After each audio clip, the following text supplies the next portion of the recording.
Es lo que yo le preguntaría. Señor, ¿qué quieres que haga? Ahora un episodio así sucedió literalmente. El Señor Jesús se le apareció a un hombre llamado Saulo, y Saulo hizo esa pregunta. Leamos Hechos, capítulo 9, versos 1 y 2. Saulo, respirando aún amenazas y muerte contra los discípulos del Señor, vino al sumo sacerdote y le pidió cartas para las sinagogas de Damasco, a fin de que si hallase algunos hombres o mujeres de este camino, los trajese presos a Jerusalén. En simple español eso significa que él tenía autorización para perseguir a los cristianos, ponerlos en la cárcel y llevarlos a Jerusalén para que sean enjuiciados. En su viaje, estando cerca de Damasco, una luz intensa que venía desde el cielo los rodeó. Saulo se cayó de su caballo, y estando en tierra, oyó una voz que le decía: Saulo, Saulo, ¿por qué me persigues? Él dijo: ¿quién eres, Señor? Y él le dijo: yo soy Jesús a quien tú persigues. Dura cosa te es dar coces contra el aguijón. Él, temblando y temeroso, dijo: Señor, ¿qué quieres que yo haga? Y el Señor le dijo: levántate y entra en la ciudad, y se te dirá lo que debes hacer. Las dos grandes preguntas que todos debemos hacer alguna vez son: primera, ¿quién eres, Señor? Y segunda, Señor, ¿qué quieres que haga? Esas son dos extraordinarias preguntas.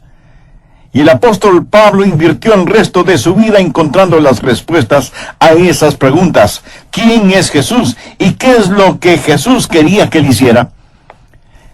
Leí acerca de un joven marinero que hizo su primer viaje a bordo de un destructor, cruzando el océano.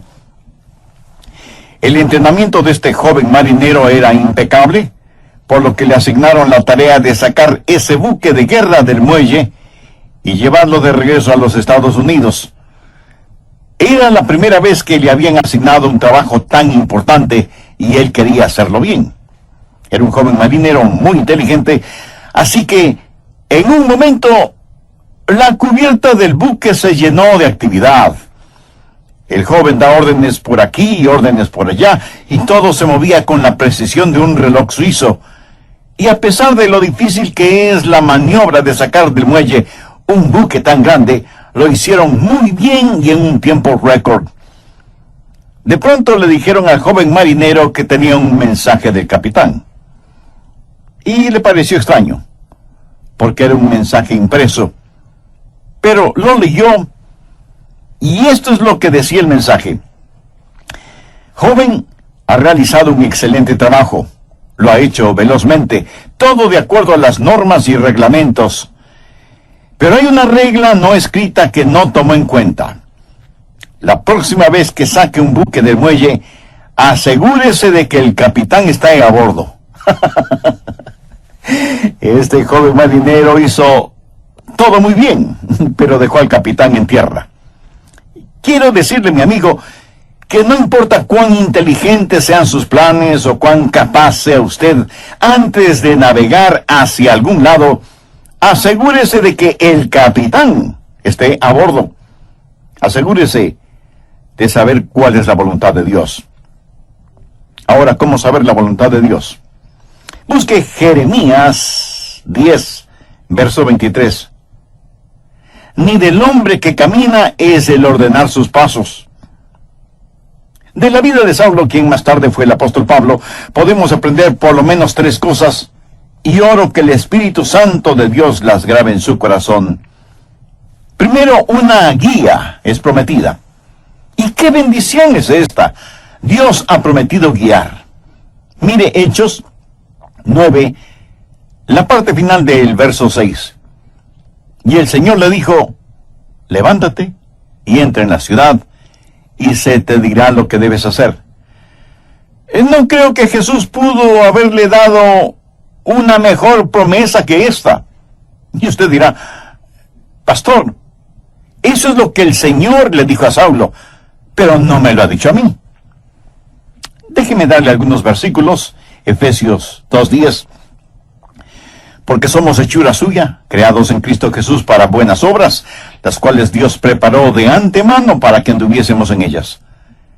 ¿Qué es lo que esto significa? Que Dios tiene un plan para su vida. Salmo 37:23. Por Jehová son ordenados los pasos del hombre, y él aprueba su camino. Salmo 32:8. Te haré entender y te enseñaré el camino en que debes andar. Sobre ti fijaré mis ojos. ¿No es esa una hermosa promesa? Y ahora Isaías 58:11. Jehová te pastoreará siempre. Proverbios 3, versos 5 y 6. Fíate de Jehová de todo tu corazón, y él enderezará tus veredas.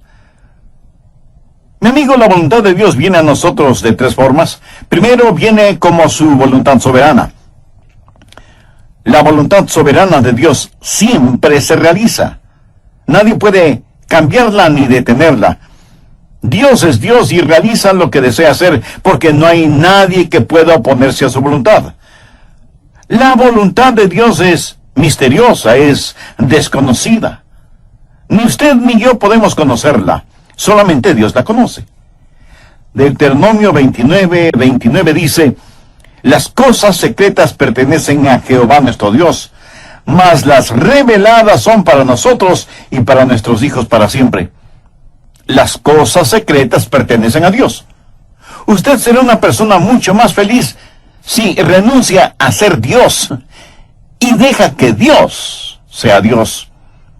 Hay ciertas cosas que usted nunca entenderá, sino hasta cuando llegue al cielo, si es que es salvo. Y cuando esté allá, le aseguro que ya no tendrá interés en saberlas. Las cosas secretas pertenecen a Dios. Esa es la voluntad soberana de Dios. En segundo lugar está la voluntad moral de Dios.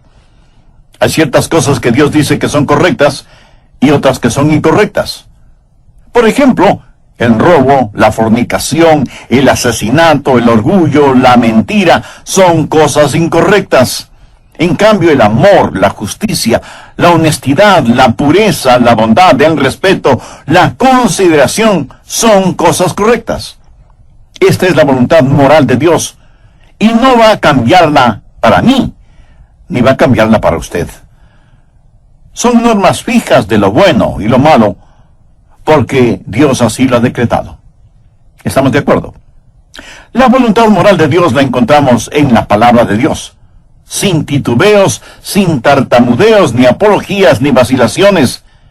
Dios dice, esto es bueno o esto es malo.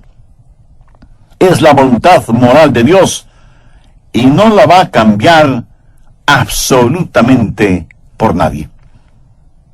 En tercer lugar, está la voluntad particular de Dios. Esto es, la voluntad especial de Dios para usted o para mí.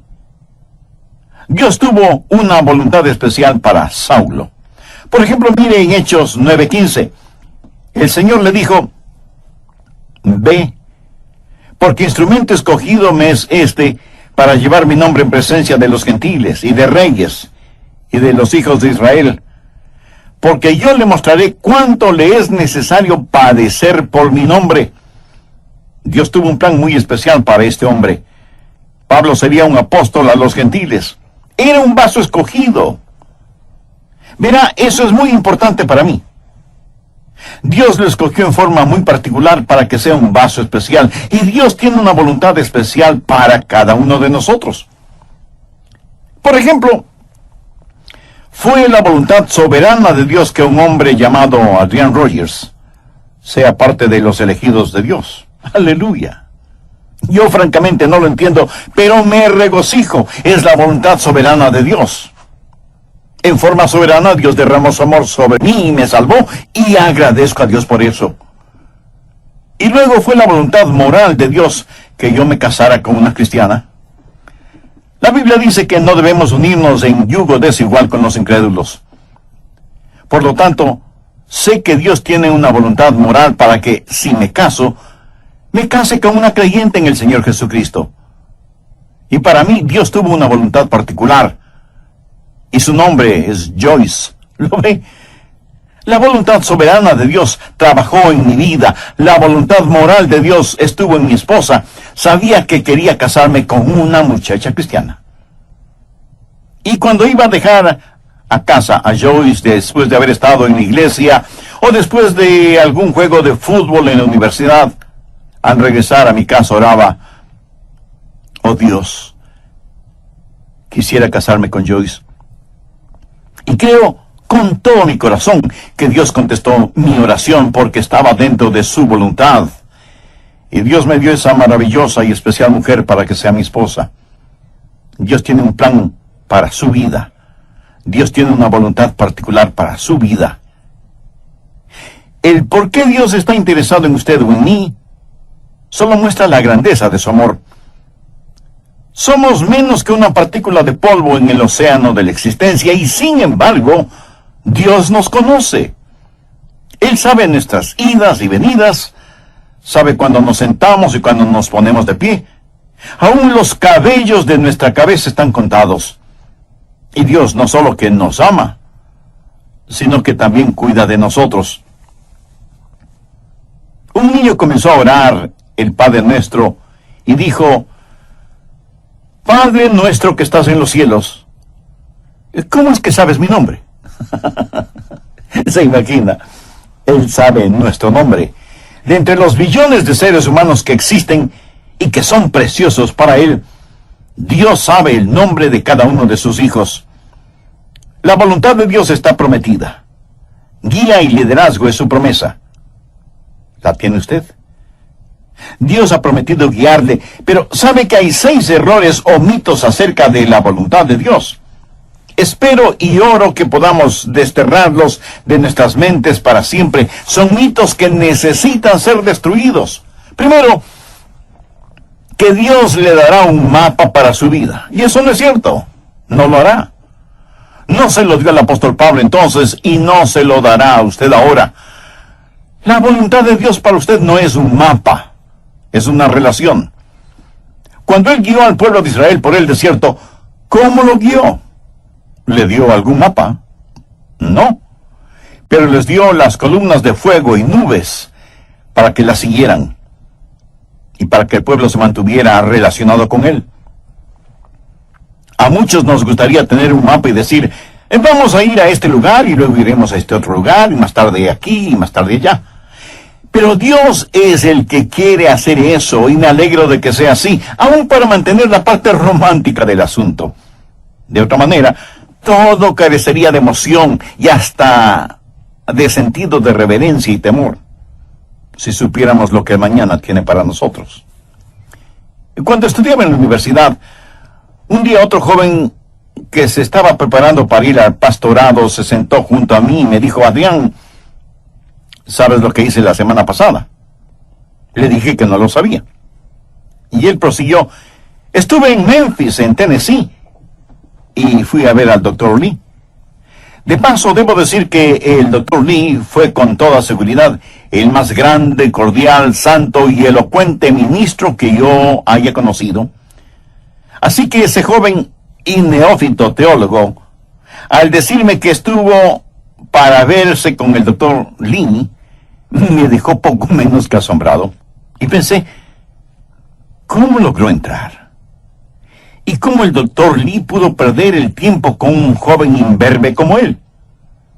Yo pensaba todo eso y al mismo tiempo me decía: cómo me hubiera gustado a mí hacer lo mismo. Hubiera sido como decir: estuve en Washington y fui a ver un ratito al presidente de los Estados Unidos. Así que, picada mi curiosidad, le dije: a ver, cuéntame, ¿cómo lo lograste? Me dijo que llegó hasta la oficina de la secretaria y le preguntó si podía ver al Dr. Lee. Ella me dijo que sí, pero solo por unos pocos minutos. Él entró en la oficina del Dr. Lee, conversaron brevemente sobre varias cosas, y finalmente el Dr. Lee oró con y por el joven estudiante. Y eso fue muy interesante para mí. Y traté de imaginarme toda la escena. Los años pasaron, y en la voluntad de Dios llegué a ser el pastor de esa misma iglesia. Tuve la misma oficina que tuvo el Dr. Lee.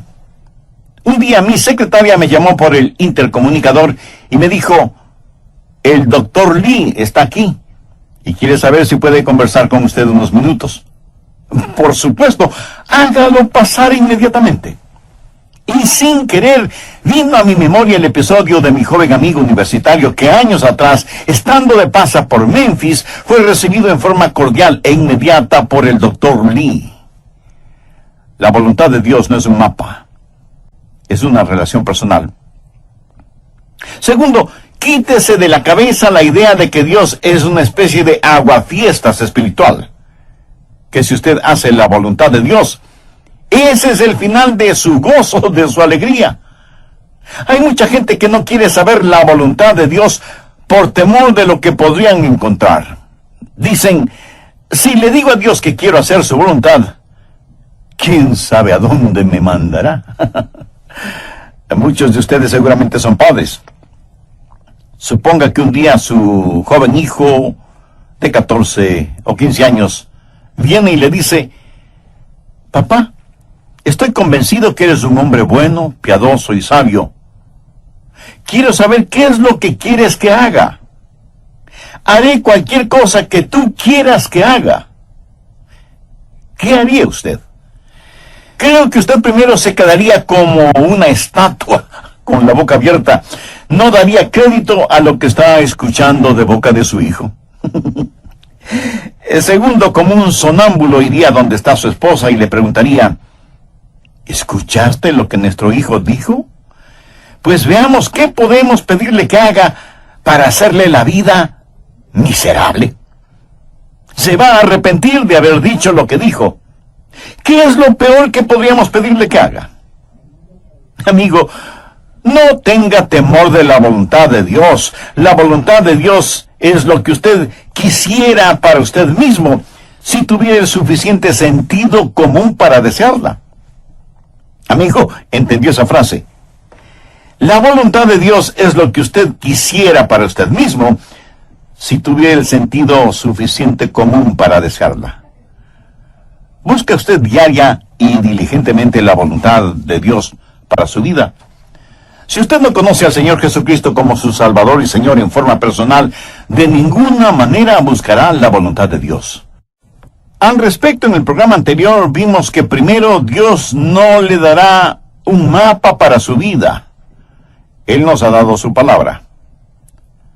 Segundo, no crea a quienes le dicen que Dios es un aguafiestas espiritual. Tercero, deje de pensar que Dios habla solo a cierta categoría de personas, o que Dios revela su voluntad solo a pastores o misioneros, o a la gente que trabaja en la iglesia, o cosas por el estilo. Pero que Dios no tiene una voluntad para personas comunes y corrientes. Dios tiene una voluntad para cada vida. Así que deje de pensar que la voluntad de Dios es solo para determinadas personas. Cuarto, cuando Dios le muestra su voluntad para su vida, pudiera ser que tenga o no alguna dramática experiencia, como la del apóstol Pablo en el camino a Damasco. ¿Recuerda cuando Dios le habló a Elías en la montaña y soplaba el viento? Dios no estuvo en el viento, ni en el fuego, ni en el terremoto. Y leemos en Primera de Reyes capítulo 19, el verso 12, y tras el fuego, un silbo apacible y delicado. Ahora algunas veces Dios habla en los terremotos o en el fuego. El apóstol Pablo tuvo una especie de terremoto espiritual en su camino a Damasco.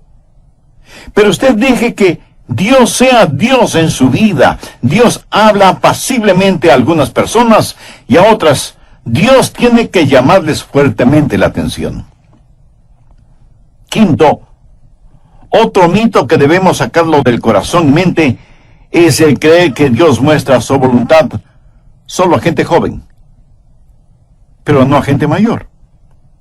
Siempre les estamos diciendo a los jóvenes que deben buscar la voluntad de Dios para sus vidas. Escuche, quiero decirle que usted, sea que tenga 9 años de edad o 90 años de edad, usted debe buscar la voluntad de Dios para su vida. Si Dios ya hubiera terminado con usted, Él ya le hubiera llevado al cielo. Dios tiene un plan para su vida. Sexto, el último mito que necesitamos destruir es el que dice que de alguna manera Dios oculta o esconde su voluntad de nosotros. Pensemos nuevamente en el joven que está frente a su padre, quien le dice: hijo, hay algo que quiero que hagas, y si lo haces, te daré una buena recompensa. Pero si no lo haces, te llevaré a tu cuarto y aplicaré la vara de la disciplina donde termina tu espalda. Y el hijo responde: bueno, papá, ya que lo explicas de esa manera, ¿qué es lo que quieres que haga? Y el padre le responde: pues no te lo voy a decir. Tú debes descubrirlo. Pregunto, ¿qué clase de padre haría una cosa así? Dios no esconde su voluntad de nosotros. Todos los versículos que hemos visto dicen que Dios quiere revelar su voluntad, que Dios quiere mostrarnos su voluntad. La voluntad de Dios no es una especie de tesoro de piratas, escondido quién sabe dónde. Segundo, la guía es provisional. Hay ciertas provisiones que están en juego antes de que usted conozca la guía de Dios. Por ejemplo, en primer lugar, debe haber disponibilidad. Miremos nuevamente Hechos 9:6. Él, temblando y temeroso, dijo: Señor, ¿qué quieres que yo haga? Ahora, eso presupone que él quiere hacer lo que Dios quiere que haga. Mucha gente quiere hacer su propia voluntad, pero que Dios ponga su sello de aprobación. Son como las personas que buscan un arquitecto porque quieren construir sus casas, pero en realidad lo que quieren es que el arquitecto interprete y diseñe lo que ellos tienen en mente. Y eso está bien cuando se trata de construir una casa, pero no está bien cuando se trata de construir una vida. La pregunta de Pablo fue: Señor, ¿qué quieres que yo haga? Eso quiere decir: Señor, tú estás en control, no yo. ¿Sabe lo que es la humildad? Humildad significa que se le puede enseñar. ¿A cuántos de ustedes se les podría enseñar hoy? El Salmo 25:9 dice: encaminará a los humildes por el juicio y enseñará a los mansos su carrera. ¿Es usted humilde? ¿Manso? Si no lo es, usted no estará disponible. Si no lo es, no conocerá la voluntad de Dios. Pero no solo debe haber disponibilidad y mansedumbre, sino también, y en tercer lugar, debe haber apertura. Apertura. Pablo buscó la voluntad de Dios inmediatamente, y él oró y dijo: Señor, muéstrame tu voluntad. ¿Ha estado usted abierto a la voluntad de Dios? Y no es cuestión de simplemente decir: si Dios quiere mostrarme su voluntad, lo hará. ¿Ha orado usted en forma honesta y sincera diciendo: Señor, yo quiero conocer tu voluntad? ¿Se reporta usted para servicio diario delante de Él? Después de conocer al Señor Jesús, usted va a ser como Pablo y decir: Señor, ¿qué quieres que yo haga? Y aún hay otra provisión. Hechos 9, versos 8 y 9.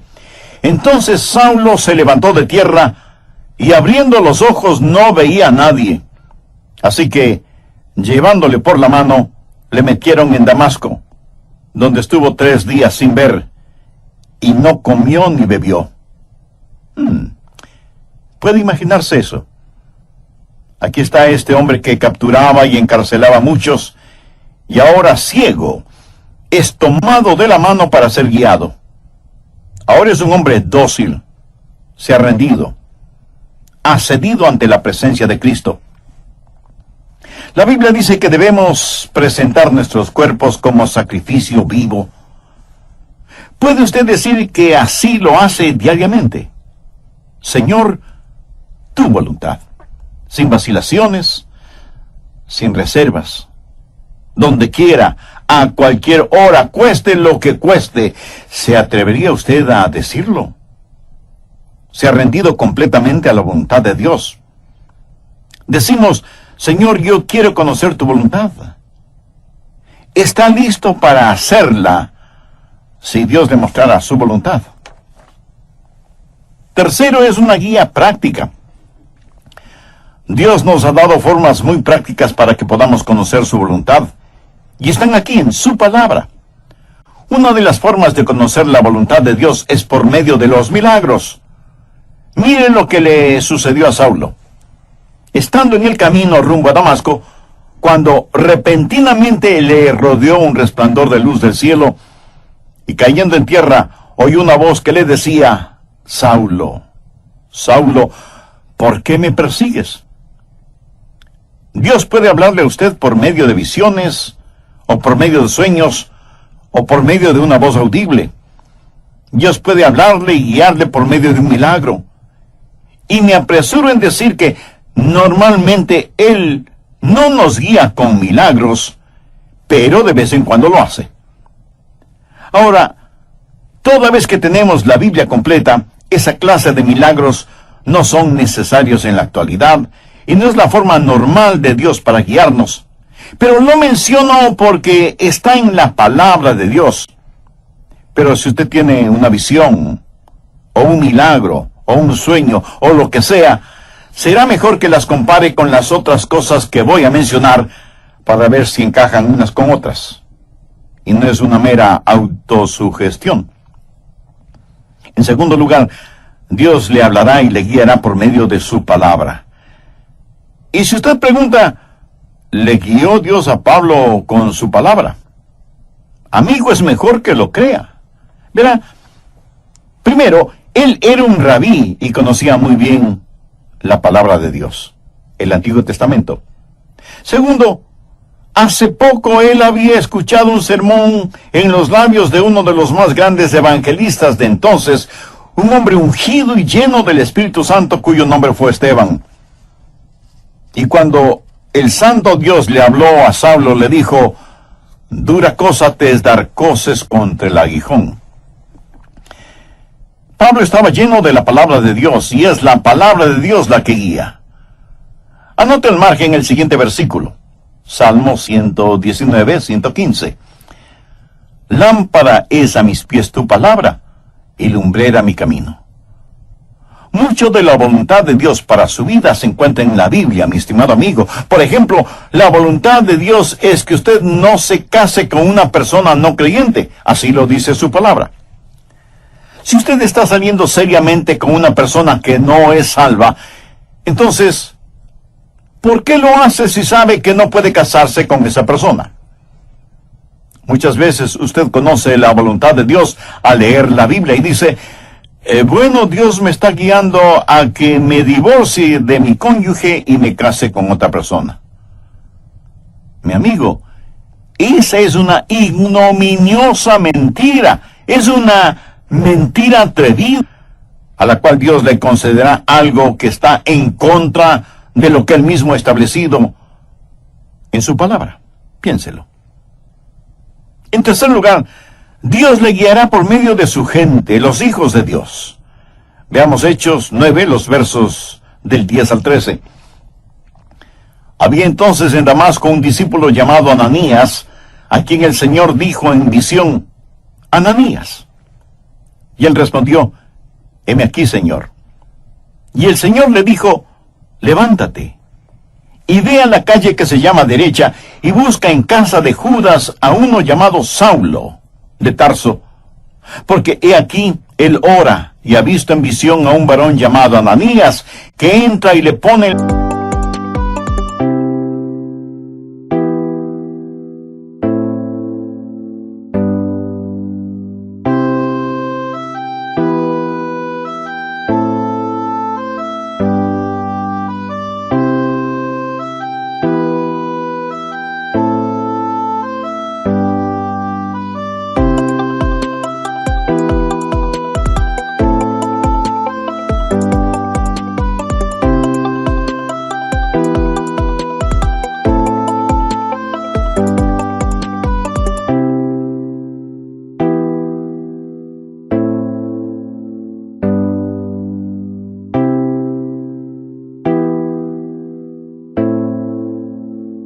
las manos encima para que recobre la vista. Entonces Ananías respondió: Señor, he oído de muchos acerca de este hombre. ¿Cuántos males ha hecho a tus santos en Jerusalén? Cuando Dios le habló a Saulo y le dijo que le mostraría su voluntad, Dios también habló a Ananías y lo utilizó para confirmar su voluntad en la vida de Saulo. En Proverbios 24:6 leemos: en la multitud de consejeros está la victoria. ¿Qué quiere decir eso? Que cuando Dios le habla a usted acerca de algo, muchas veces Dios lo confirmará por medio de alguien más. Mateo 18:16 dice: toma aún contigo a uno o dos, para que en boca de 2 o 3 testigos conste toda palabra. No sea ni orgulloso ni arrogante pensando que usted no necesita el consejo de otras personas. Otra manera en que Dios confirma su voluntad para usted es por medio del Espíritu Santo. Hechos 9:17 dice: fue entonces Ananías y entró en la casa, y poniendo sobre él las manos dijo: hermano Saulo, el Señor Jesús, que se te apareció en el camino por donde venías, me ha enviado para que recibas la vista y seas lleno del Espíritu Santo. Y desde ese momento el Espíritu de Dios estuvo guiando a Saulo, quien más tarde escribió a los romanos: porque todos los que son guiados por el Espíritu de Dios, estos son hijos de Dios. Y en Gálatas 5:18, Pablo dice: pero si sois guiados por el Espíritu, no estáis bajo la ley. El Espíritu de Dios le guiará. Déjeme decirle cómo el Espíritu Santo le guiará. Si alguna vez ve a alguna persona con convulsiones, seguramente está controlada por el diablo. Dios no grita y Dios no empuja. Dios susurra y guía. Él guía a sus ovejas.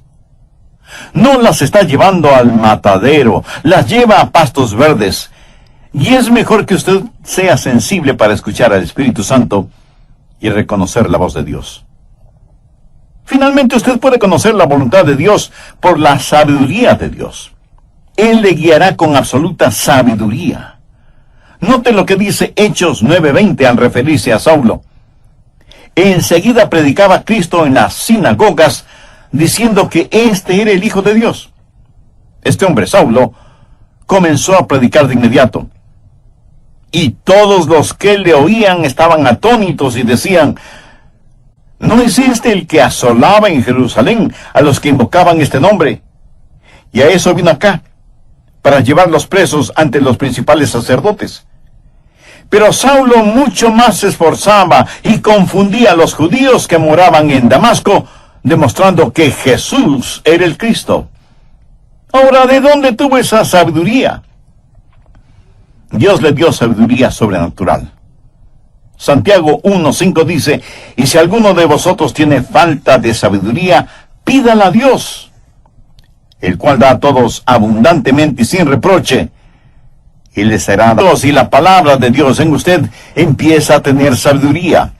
El conocimiento viene cuando observamos las cosas a nuestro alrededor. La sabiduría viene cuando miramos hacia arriba, a Dios. La sabiduría tampoco es tener unas lagrimitas en las pestañas y un calorcito en el corazón. Sabiduría es tener una mente fija en Dios, llena de la palabra de Dios y guiada por el Espíritu Santo de Dios. ¿Qué es lo que dice Santiago? Que si pedimos a Dios que nos dé sabiduría, Él nos la dará y seremos guiados por la providencia de Dios. En el capítulo 9 de los Hechos, encontramos que ciertas personas decidieron que Saulo les era una verdadera molestia y que debían destruirlo. Pero el complot llegó a oídos de Saulo y los discípulos le ayudaron a escapar, bajándole por el muro en una canasta. ¿Se acuerda de ese relato? Pero, ¿cómo supo él que querían matarle? Bien, en la providencia de Dios, esas acechanzas llegaron al conocimiento de Saulo y pudo escapar. La providencia de Dios. Dios abre puertas y Dios cierra puertas. Y lo que usted podría considerar casualidad es el plan de Dios y la forma en que Dios nos guía en este mundo. Y muchas veces no lo vemos como la providencia de Dios, sino hasta muchos años después. Amigo, no tenga temor de la voluntad de Dios. La voluntad de Dios no lo llevará donde el poder de Dios no pueda sustentarlo. Y la voluntad de Dios es absolutamente lo mejor para usted, para su cónyuge, para sus hijos. Ahora escúcheme muy atentamente. La forma de conocer la voluntad de Dios para el resto de su vida es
hacer la voluntad de Dios ahora.